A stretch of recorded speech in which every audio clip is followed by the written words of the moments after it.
que vamos a hablar en este video corresponde a la materia de patología. El tema es sobre el tumor de Wilms, o también conocido como nefroblastoma.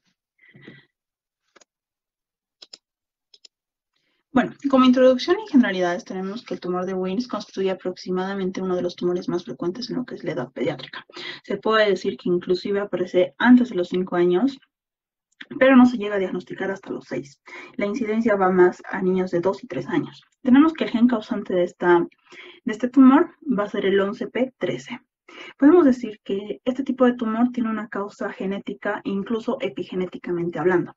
Podemos decir que va a haber alteraciones cromosómicas que van a impedir que el riñón se forme correctamente, o que inclusive hay alteraciones extras en factores que van a determinar lo que es el desarrollo de las gónadas.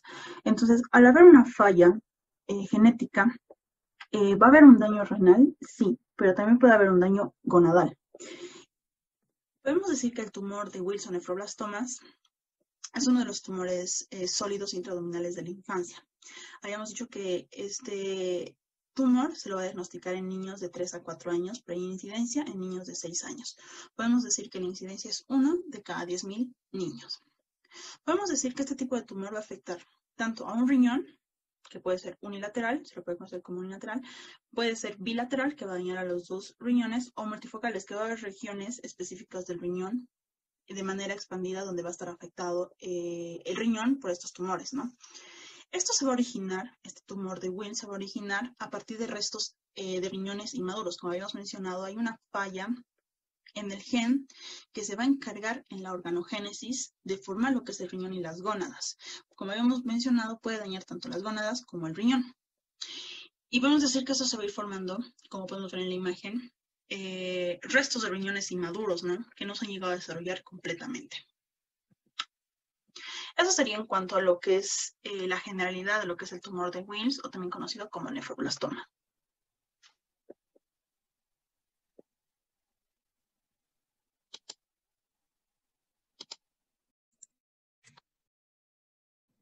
Bueno, primero vamos a hablar ahora de la morfología.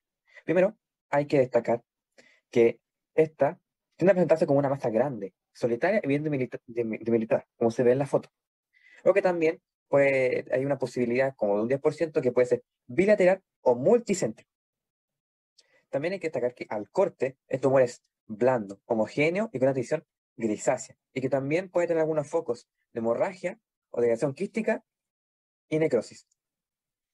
También, microscópicamente, el tumor de Wilms se caracteriza porque se evidencian diferentes estadios de nefrogenia, como podemos hablar en este caso la clásica combinación trifásica, en la cual tenemos las células de tipo blastémica, estromal y epitelial que se observan en la mayoría de las lesiones, aunque el porcentaje de estas podría variar.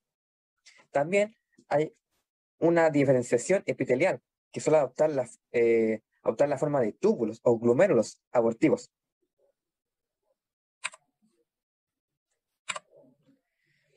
Después vamos a hablar de la clínica. Bueno, como estamos hablando de una masa de tamaño considerable, y ahora estamos hablando de niños, bebés, va a ser evidenciable al tacto. Como se ve en la foto, se evidencia hasta por vista que hay algo en el estómago, en este caso más específico, está hablando del riñón de este bebé. También, aunque sea con menos frecuencia, también pueden sufrir fiebre, dolor abdominal. También hay que estar hablando de hematuria, porque esto está afectando a los riñones. También con una obstrucción intestinal, ya que tenemos que entender que el riñón está con un crecimiento más de lo normal, lo cual también puede generar estragos en los otros órganos. También hay que destacar que la anaplasia en este tipo de tumor es un mal pronóstico para el paciente.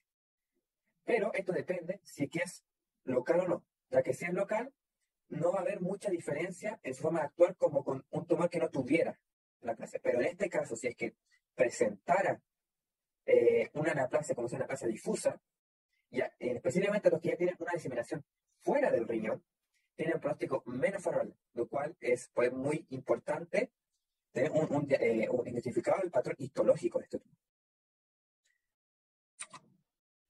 Bueno, después estamos hablando de cómo diagnosticamos esto. Bueno, como dijimos anteriormente, era una masa de gran tamaño. Entonces vamos a poder, de una examinación física, vamos a poder evidenciar la presencia de una masa, algo raro dentro de donde se encuentra el riñón.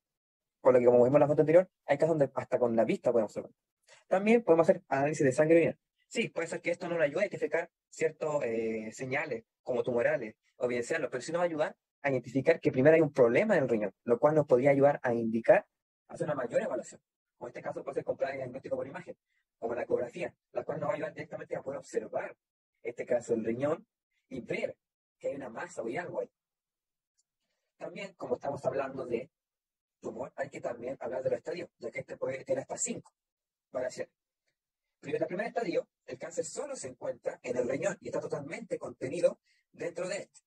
Y este también es el cáncer que se puede extirpar por completo en esta cirugía. En el estadio 2, el cáncer se ha propagado en los tejidos y estructuras que se encuentran más allá del riñón, como la grasa, los vasos sanguíneos cercanos, pero en este grupo todavía es posible extirparlo por completo en cirugía. En el estadio 3, el cáncer se ha propagado más allá del riñón, en este caso los ganglios linfáticos y otras estructuras cercanas dentro del abdomen. Y el tumor puede desarmarse dentro del abdomen antes de la cirugía o durante esto también, por lo cual no se puede que pase por completo durante la cirugía. En el estadio 4, el cáncer se ha propagado fuera del riñón a estructuras ya lejanas, como los pulmones, el hígado, los huesos o el cerebro. Y en el estadio 5, las células cancerosas se encuentran ya en ambos riñones, lo cual ya son cáncer bilateral.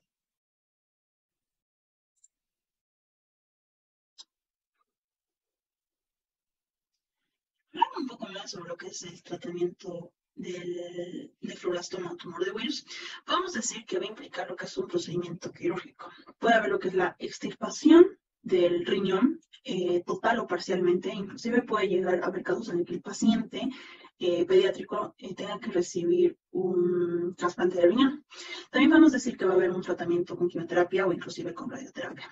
Podemos decir que el tratamiento quirúrgico que va a comprender el tumor de Wilms es como hemos mencionado, la extirpación de la parte afectada del riñón. Eso lo va a conocer como nefrectomía, que puede ser parcial o completa. En caso de que fuera completa, el paciente va a necesitar a largo plazo lo que es una diálisis, ¿no?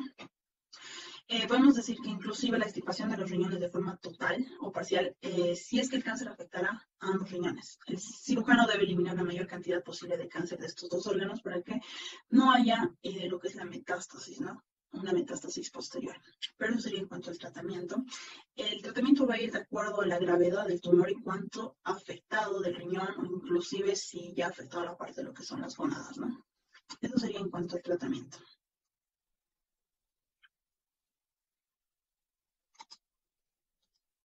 Buenas noches, doctor. Mi nombre es Mayra Miranda. Voy a empezar hablando de lo que es la necrosis tubular aguda. Para empezar, debemos saber qué es la necrosis. La necrosis en sí es la muerte de lo que son las células o de un tejido por lo que es una lesión o una enfermedad. Debemos saber que hay dos componentes esenciales para lo que son los tumores, para entender esto, que son las células neoplásicas que constituyen lo que es el parénquima tumoral y el estroma radioactivo que está compuesto por un tejido conjuntivo, vasos sanguíneos y un número variable de las células del sistema inmunitario adaptativo e innato. Además que estas lesiones agresivas parenquimatosas y renales están relacionadas con lo que son los tumores cancerígenos. Ahora, para empezar a hablar, la necrosis tubular aguda es un trastorno renal el cual involucra lo que es un daño en las células de los túbulos renales del riñón y estas causan lo que es una insuficiencia renal intrínseca y está caracterizada por lo que es la destrucción de las células epiteliales tubulares de lo que son, y además causa lo que es una supresión aguda de la función renal, en la cual puede ocasionar una insuficiencia renal aguda. Ahora, las características son que el síndrome de fallo renal de tipo intrínseco y además que es secundario a procesos isquémicos o tóxicos y su inicio se relaciona con lo que es la disminución drástica de la filtración glomerular. Además, nos dice que hay un tipo más, el más común, nos dice que es el adenoma renal, que se da en el epitelio renal tubular, pero para empezar a entender esto debemos saber qué es un adenoma. Sabemos que un adenoma es un tumor benigno, el cual se origina en lo que son los túbulos renales en sí y crece formando lo que son glándulas, o sea, muchas glándulas pero pequeñas, y estas son normalmente halladas en lo que es una necropsia y además que cursan con hematuria, lo que quiere decir sangre en la orina, y cuando estas son de gran tamaño causa lo que es la necrosis en sí y además vienen con hemorragia. Ahora, un carcinoma renal. Pero para empezar debemos saber qué es un carcinoma, que este deriva de lo que son las 3 capas germinales y nos dice que este deriva del epitelio renal tubular y tiene una mayor tendencia en metástasis. ¿Qué es la metástasis? Es la capacidad de un tumor el cual viaja por 3 vías, que sabemos que son cavidades, la diseminación linfática y la diseminación hematógena. Para comprender mejor debemos saber qué es apoptosis y necrosis. La apoptosis va a ser una muerte celular programada, la cual va a tener la característica de ser muy pequeña, en la cual se va a perder la adhesión intracelular. En esta va a haber mitocondrias normales, va a tener una membrana íntegra o intacta, va a tener una condensación de cromatina fragmentada del núcleo. En cambio, la necrosis es una muerte celular que es irreversible, en la cual tenemos la característica de que hay un agrandamiento de mitocondrias, hay una pérdida de la integridad de membrana. También va a haber el escape del contenido citosólico debido a que la membrana está rota. Va a haber una inflamación subyacente. La fisiopatología y la evolución clínica va a estar dividida en 3 etapas o fases. La etapa inicial, que se va a caracterizar por tener una disminución aguda en la filtración glomerular. Va a tener un aumento repentino de la creatinina sérica.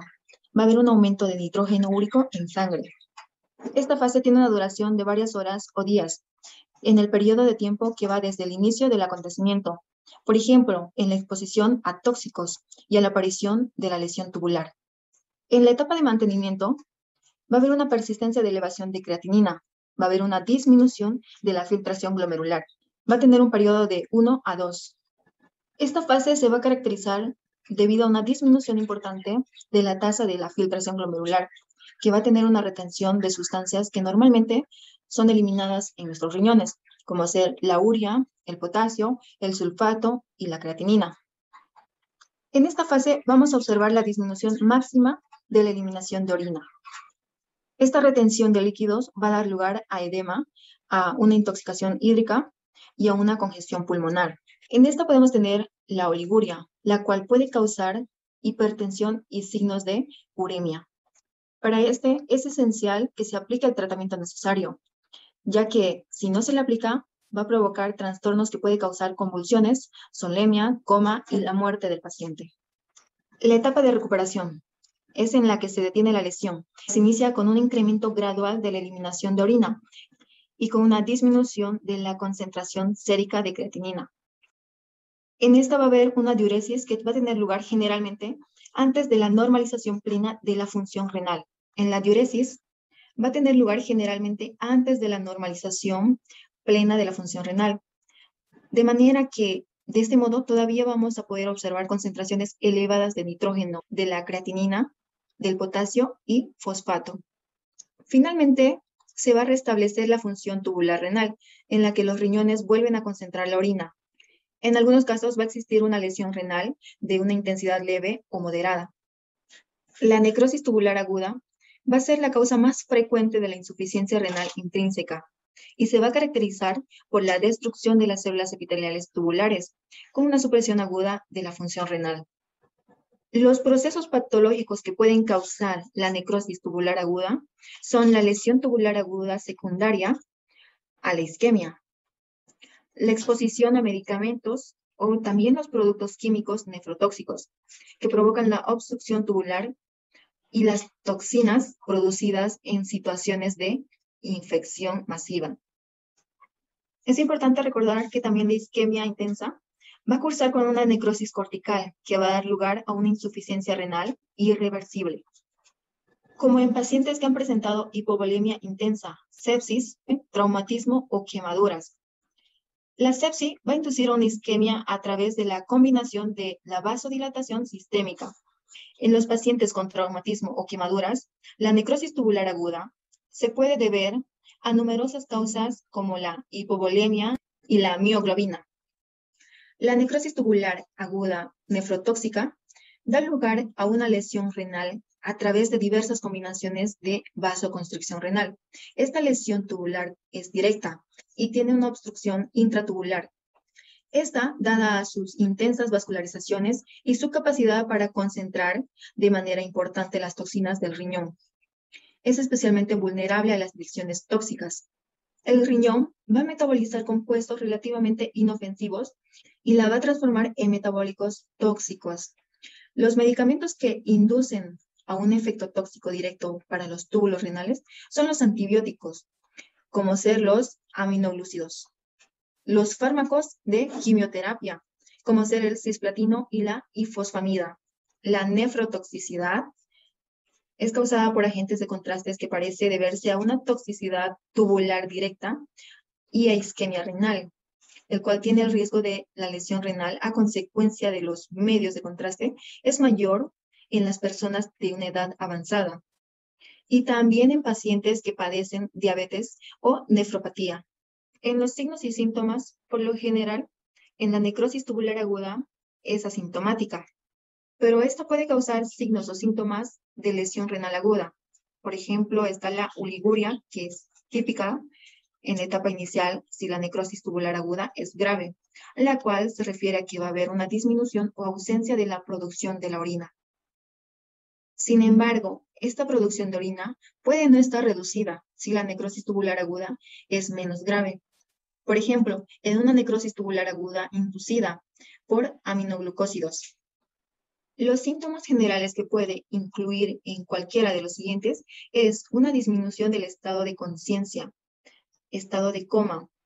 También hay una ausencia o disminución de la producción de la orina, edema generalizado, que va a tener una retención de líquidos. También vamos a tener náuseas y vómitos. Ahora hablaremos de lo que es el diagnóstico. Para el diagnóstico, primero tenemos que diferenciar lo que será una insuficiencia renal aguda prerrenal y una insuficiencia renal aguda intrínseca. La prerrenal es la que no nos va a dar un daño tubular, pero la intrínseca sí nos va a dar un daño tubular. Entonces, esta es la que va a desencadenar a una necrosis tubular aguda. Para este diagnóstico, lo que vamos a hacer es pues tener en cuenta que el paciente no debió haber consumido ninguna solución salina, ni diurética, ni dopamina. Ahora, hay parámetros con los que pueden ser diagnosticados por la observación del índice urinario. Eh, pues estos parámetros son como los que vemos en la imagen. Aquí tenemos una imagen de los índices urinarios de insuficiencia renal, renal aguda prerrenal y la necrosis tubular aguda. Aquí es prerrenal, disculpen. Y aquí es la necrosis tubular aguda. Aquí tenemos índices como lo que sería la densidad urinaria, osmolaridad, y también podemos calcular lo que es la fracción excretada de sodio. Ahora pasamos al tratamiento. En el tratamiento vamos a tener, lo mejor que se puede recomendar para el tratamiento sería la prevención. ¿A qué me refiero con prevención? Se refiere a que podríamos mantener una adecuada perfusión renal, también evitar el uso de drogas necrotóxicas. Ahora, este en sí tiene dos componentes, me refiero al tratamiento, tiene dos componentes. Tenemos el tratamiento médico conservador, que en sí se va a utilizar para evitar y reducir las complicaciones, y también se utilizará lo que es la diálisis. En sí, esta diálisis es basada en la difusión, en principios de la difusión del soluto y el transporte convectivo, o en sí la filtración. Ahora tenemos modalidades para esta diálisis. Tenemos la hemodiálisis, la hemofiltración, hemodiafiltración, y etcétera. En sí, las diálisis no se ha demostrado completamente si tienen una gran efectividad. Bueno, se dijo que tiene una gran efectividad, pero no se ha demostrado en la necrosis tubular aguda. Pero en sí, cada caso es personal, o sea, tipo que cada caso es individual para cada paciente, no será uno para el otro, lo mismo, ya que tenemos estas modalidades que serían como la hemodiálisis. Esta puede exacerbar lo que sería la hiperfusión renal y también agrandar la injuria isquémica renal. Y en sí, se trata de introducir un catéter donde va en sí en la vena subclavia o en la yugular interna. Y pues en sí sería eso. También tenemos la hemofiltración arteriovenosa continua y venovenosa continua o intermitente.